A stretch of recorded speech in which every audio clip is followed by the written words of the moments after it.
Speaking of luxury investments, the Caribbean's manufacturing and trade sectors, as mentioned earlier, began contributing less than 10% of output in countries like Barbados, Trinidad and Tobago, among other OECS nations. These industries struggled with insufficiency, largely dominated by assembly plants and agricultural processing. To counteract this, governments introduced support programs for small businesses, but challenges such as inadequate financing, technical assistance, and a lack of skills impeded progress. Meanwhile, the service sector, particularly tourism, became a major contributor to economic growth in the 1990s. The dismantling of the agricultural trade preference system in the late 1980s and early 1990s prompted tourism to emerge as a resilient economic driver, growing from 4 million visitors in 1970 to over 26 million annually by the end of the decade. Tourism now represents a significant portion of regional GDP, contributing anywhere from 7 to 32 to almost 90% of an island's GDP. According to the World Travel and Tourism Council, the sector directly supported about 12% of employment in the region and indirectly contributed another 20%. That's a lot of money moving for a lot of people. In Jamaica, for example, yeah man, are you listening, my island people? Feel the spirit of one love, positive vibration, the rhythm of one nation. Hey, come and feel the spirit. And here's your One Love weather forecast for Jamaica. No problem. As for the average temperature, well man, there's nothing average about Jamaica. One Love is just a few hours and one phone call away. Tourism flourished as a key foreign exchange earner, with visitor expenditure reaching 942 million USD in 1993. The Jamaica Tourist Board shifted to destination marketing in 1992, launching initiatives like the Jamaica Travel Specialist Program in 1994 to better promote the island. That year, the JTB was recognized as the Caribbean's leading tourist and convention bureau. The 1996 qualification of the Reggae Boys for the FIFA World Cup further fueled global interest in Jamaica, while creative marketing stunts such as a giant inflatable football at Charles de Gaulle Airport amplified the island's visibility. The decade ended with the arrival of Carnival Voyagers of the Seas, the world's largest cruise ship, making a significant milestone for Jamaica's tourism industry.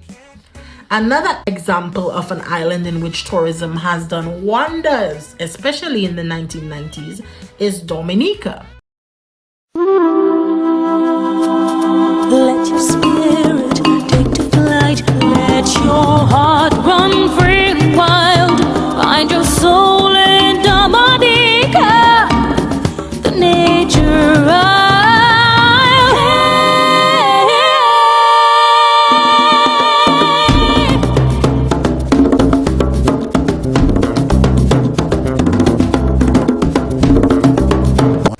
Dominica, with its pristine natural beauty, focused on sustainable ecotourism as a cornerstone of its economic diversification. Rather than pursuing large-scale resorts, Dominica branded itself as the nature island of the Caribbean to attract ecotourists, emphasizing nature-based activities like hiking and visits to the national parks such as the Caprites and Mont Piton. By 1994, the island welcomed about 65,331 visitors, with growth primarily from cruise ship passengers and ferries from nearby islands. with just 757 rooms in 1994 and a small hospitalization sector characterized by local ownership, period, Dominica retained a larger share of tourism profits, reducing earning leakages. By diversifying source markets, including Europe and neighboring Caribbean islands, Dominica was shielded at that time from economic downturns that were specific to our region. Additionally, the country's tourism model benefited from locally sourced food, contributing to the multiplier effect and reducing our reliance on imports. Go Dominica, that's my island. If we're gonna talk about Caribbean tourism during this decade, I think we should take a little segue into talking about airlines of this period. So Caribbean airlines like BWIA, which is the British West Indies Airways, LIAT, which is the Leeward Islands Air Transport, or as we Caribbean people like to say, leave island anytime, inside joke, and Air Jamaica played vital roles in connecting the region, especially during the 1990s, to global tourism markets. It have a smile out there, coming from right in here, coming from the soul of our shores, and you know that smile is truly yours. That smile come from you, and it come from me too. Keep it flying forever, because that smile is truly yours. We gon' fly that smile, with pride and style, with an engine that roars like a lion for a cause.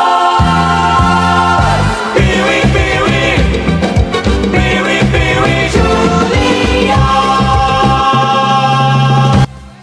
The British West Indies Airways, and I'm gonna say BWIA moving forward, was founded on November 27th, 1939. It is called BWIA locally, and was shut down in 2006 and then became what we now know the Caribbean Airlines. But during the 1990s, BWIA faced significant changes as it adapted to rising fuel prices and sought to streamline its operations.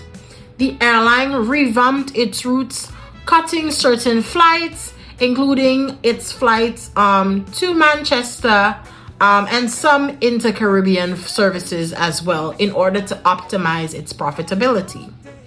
To do so, one of the things that it did is it changed one of its aircrafts, or it replaced it, and this aircraft was called the Lockheed L1011, and it replaced it with the Airbus A340s for long-haul routes or longer routes. And also in the 1990s, we began to move more and more towards privatization.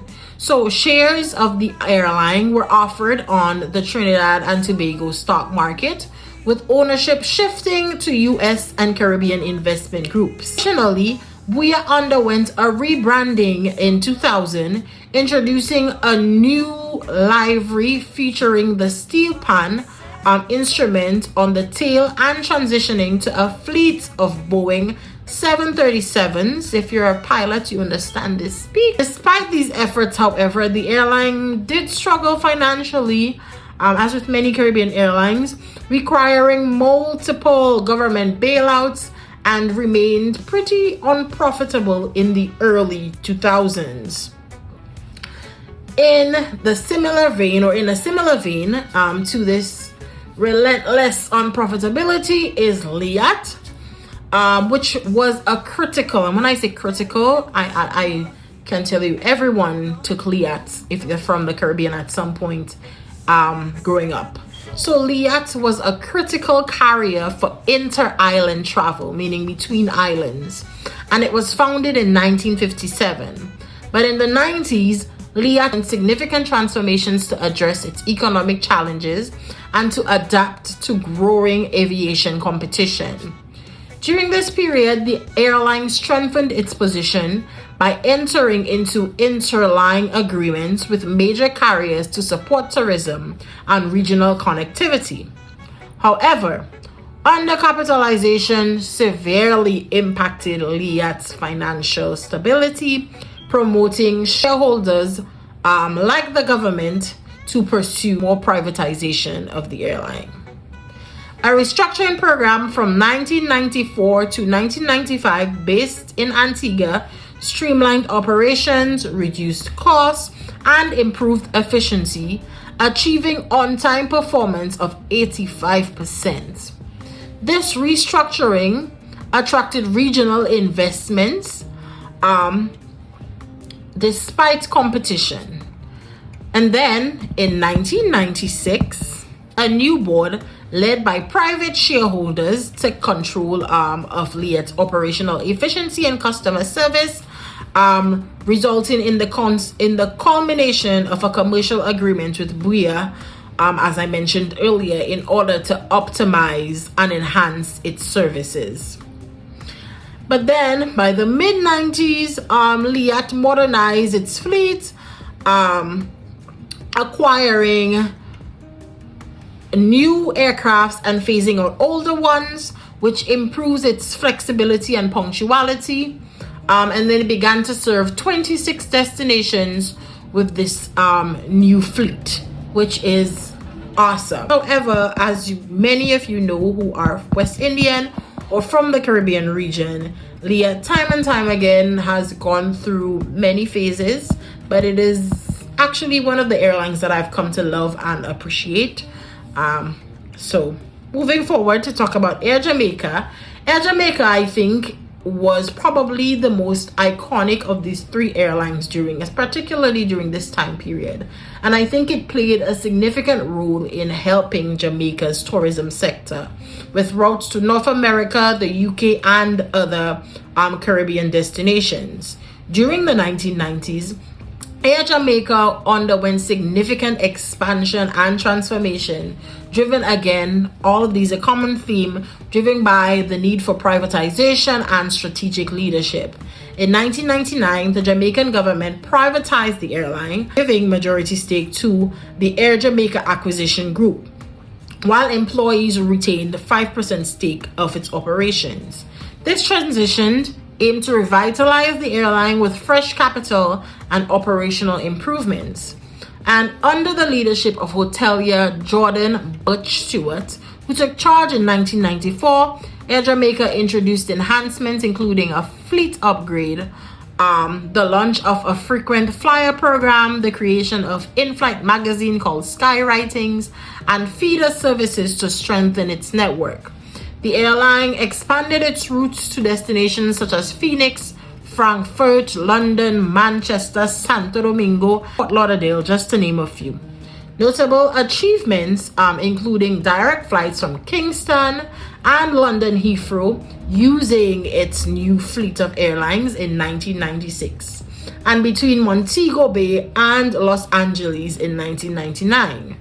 But despite some of this growth and modernization, as with every other airline, there was some financial constraint, again leading to eventual government intervention. Nonetheless, Air Jamaica, LIAT, and BWIA are all Caribbean airlines that have been around for some time and constantly help in terms of connecting the Caribbean to the rest of the world. And I am still thankful for them despite their issues.